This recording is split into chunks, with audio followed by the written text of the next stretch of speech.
Hello guys, today I welcome a very special guest on the channel and we bring to you a collaboration. He shares insightful animations as well on various topics, so make sure to check out his channel afterwards. Before we begin, I'll let him introduce himself for you.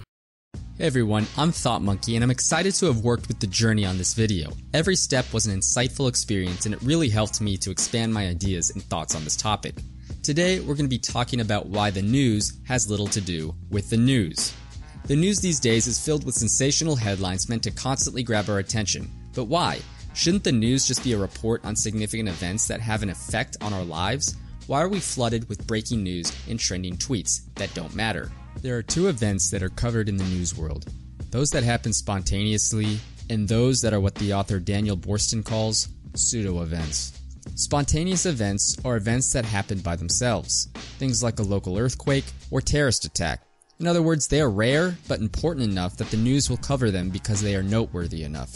Pseudo-events, however, are planned, man-made, and mostly predictions of probabilities that may or may not occur. They are mostly used in self-interest as a way to grab attention and gain coverage. For example, there might be a hotel that wants more business, so they hire a PR firm that tells them to set up a celebration of their 13th anniversary. They form a committee of rich people, plan the event, and hire photographers and journalists to report on it. If this were a truly important event, it all would happen on its own. There'd be no need to hire photographers and reporters because they'd be there naturally. In other words, the power to make an event reportable is really based on the power to make an experience. A false event like this hotel anniversary affects people's perception of reality, of what actually is important and what is not. But before the 20th century, people didn't expect exciting news every single day. It was okay if the news was boring or the paper wasn't even published that day because nothing may have happened that was noteworthy. Nowadays, we expect sensational news daily or even hourly, and the journalist is expected to find a story where there is no story. There is increased demand for illusion, which has resulted in a change in how the news is delivered, but also a change in what we expect from the news. The news is a business, and if we didn't create and implement pseudo-events, thousands would be out of work. Fake news has become the norm and has been propagated even more with the invention of television. TV has made it easy to deliver constant news to millions of people. This has increased the media's ability to feed its audience content while at the same time financially supporting itself. There's surely benefit in watching certain TV shows like documentaries. Nonetheless, in his book Amusing Ourselves to Death, Neil Postman argues that most of what's on TV actually attacks literacy and critical thinking instead of promoting it. Most of the programs and news we watch are rarely informative or thought-provoking. The focus is only to amuse. We may think of TV as an evolution of journalism, but it's not. The automobile, a continuation of the horse for sure. Electricity replaced candles. TV, however, is not in the slightest a subsequent of typography in written paper, but rather that of the telegraph and photography. Just think about it. When you watch TV, you're actually watching moving images. The average TV shot is 3.5 seconds, so the eye never gets to rest, and always has something new to see accompanied by complementing sounds. Clearly, it has nothing to do with sharing information. They need your attention so they could put food on the table. Welcome to the age of show business.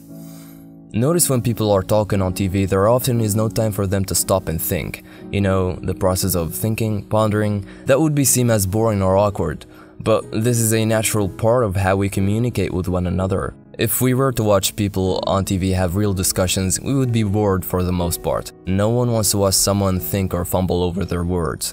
An example would be modern political debates. Each person is required to make a list of ideas before the show, rehearse, and is then granted a limited amount of time to convey them, a threshold.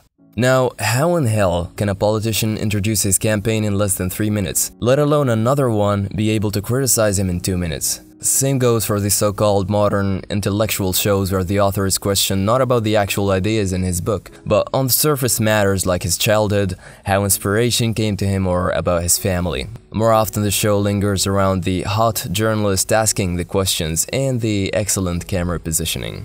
The problem isn't that TV entertains us, is that it presents almost all subject matter in an entertaining way. As Wilson Bryan Key put it, even the killings are funny.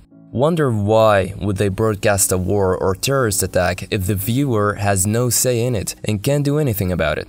For them, it's no different than airing an action movie. Both add up in entertainment.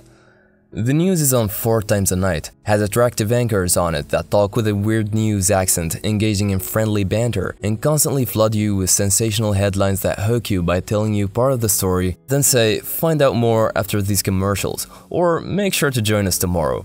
What for? The violence broadcasted in a single report is enough for a whole month of restless sleep. Still, we do accept the news anchor's invitation because we realize consciously or subconsciously that none of what we're watching is of serious nature. There is no conspiracy here, it is just a mere understanding that good TV means exciting pictures, music, people, and stories that grab attention. It has nothing to do with treating today's global concerns. On the contrary, everything is distorted and served in a way to stimulate, and of course, help the business of news get paid. On TV, with their frequent bloody arguments and contentions, the role of politicians and thinkers became more so that of actors in a film rather than thought-provokers. Postman says that today's American culture is best symbolized by Las Vegas, a place entirely devoted to constant entertainment.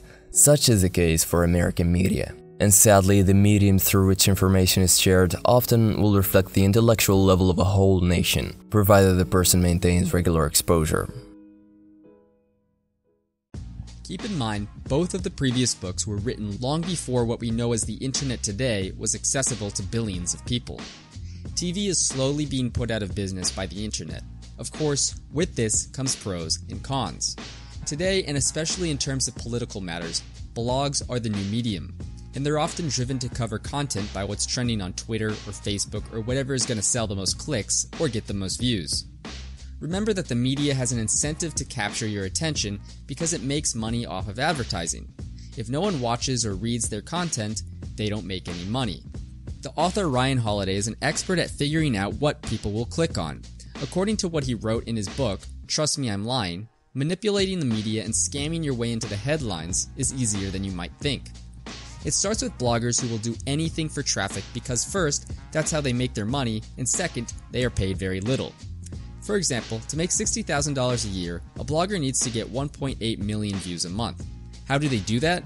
They often use clickbait headlines, cover fake stories, sell sensationalism, sex, scandal, or hatred, or just make up stuff by going on Craigslist and looking under the section about what people are complaining about today. Some may even be driven to pay people for comments and page views. In one example of how desperate bloggers are for content that will give them traffic, Holiday made a fake memo, sent it out to a bunch of bloggers as if he were an employee leaking that memo from his boss. What happens next? It's common that bloggers don't check their sources and still write about it on their blogs. It starts getting traffic and begins to trend. The mainstream media then picks up on it and sees that there are enough bloggers writing about it that they believe it's credible. They then talk about it on the news with their accents, and seconds later, millions upon millions of people in the US believe whatever it is they just heard. In addition, today's blogs also make history. It can be the cause of someone's unfounded fame or imminent death in vain. Ryan brings up the case of Tim Pawlenty. This guy had no political campaign and wasn't even a recognized figure in the elections of 2012. He made it quickly to the top and nearly became president of the United States. How come? Well, he simply hired a reporter from the blog Politico to follow him from one city to another with a camera and a laptop documenting his non-campaign. From there came the snowball effect. Major blogs like the New York Times often sponsor and get their article ideas from smaller ones like Politico. And since any news is better than no news in terms of views, what happened was the New York Times covered Politico covering Pawlenty, much like a Ponzi scheme. The guy went from zero to hero with just a few clicks and a camera. Some say it's crazy that the media manipulates us, but if you just started to notice how much of the news is filled with pseudo events, how TV is filled with imagery and sounds that hook your constant attention, and how what's trending on the internet often makes it onto the nightly news, you'll begin to realize just how infected our media is. Most of us don't think twice about this kind of stuff, but that might just be because when we play by the rules long enough, it becomes our game. Thanks for watching, guys. You can support us by a simple like, share, or comment, and ensure to check out Thought Monkey's channel by clicking the link you see on the video or in the description below. I really appreciate your attention. Until next time.